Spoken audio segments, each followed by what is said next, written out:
بسم اللہ الرحمن الرحیم۔ دوستو السلام علیکم۔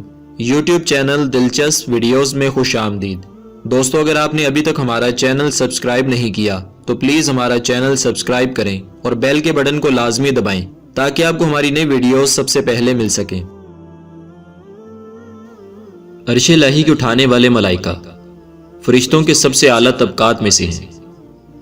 ان میں سے ہر فرشتے کے بازو پر 4 پر ہیں اور 2 پر ان کے چہروں کے اوپر ہیں، جن سے یہ اپنی آنکھوں کو چھپائے رکھتے ہیں، اور خوف خدا بندی کے باعث یہ فرشتے 7ویں آسمان کے فرشتوں سے زیادہ خدا کا خوف رکھتے ہیں، اور 7ویں آسمان والے فرشتے 6ٹھے آسمان والے فرشتوں سے خوف الہی میں بڑے ہوئے ہیں۔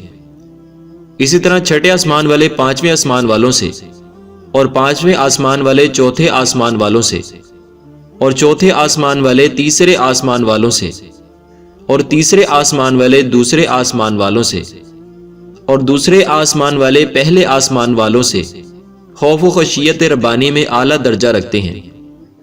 پھر عرش الہی کے گرد رہنے والے فرشتے یہ باقی فرشتوں کے سردار ہیں اور بہت ہی وجاہت والے ہیں۔ منقول ہے کہ عرش کے گرد ملائکہ کی 70,000 صفیں ہیں، اس طرح کہ ایک صف کے پیچھے ہے۔ یہ سب عرش کا طواف کرتے ہیں۔ پھر ان سبوں کے بعد 70,000 ملائکہ کی صف ہیں، اور وہ اپنے ہاتھ اپنے کندھوں پر رکھتے ہوئے خدا کی تسبیح و تکبیر کرتے رہتے ہیں۔ پھر ان کے بعد ایک اور 100 صفیں فرشتوں کی ہیں، جو اپنا داہنا ہاتھ بائیں ہاتھ پر رکھے ہوئے تسبیح و تکبیر اور دعا میں مشغول ہیں۔ اور سب فرشتوں کی دعا کیا ہے، اس کو قرآن مجید میں پارہ 24 سورہ مومن کی آیت نمبر 7 اور 8 میں بیان کیا گیا ہے۔ ترجمہ قرآن ہے، وہ جو عرش اٹھاتے ہیں اور جو اس کے گرد ہیں، اپنے رب کی تعریف کے ساتھ اس کی پاکی بولتے اور اس پر ایمان لاتے اور مسلمانوں کی مغفرت مانگتے ہیں۔ اے رب ہمارے، تیری رحمت و علم میں ہر چیز کی سمائی ہے، تو انہیں بخش دے جنہوں نے توبہ کی اور تیری راہ پر چلے، اور انہیں دوزخ کے عذاب سے بچا لے۔ اے ہمارے رب، انہیں بسنے کے باغوں میں داخل کر جن کا تو نے ان سے وعدہ کیا ہے، اور ان کو جو نیک ہوں ان کے باپ دادا اور بیویاں اور اولاد میں بخش، تو ہی عزت و حکمت والا ہے۔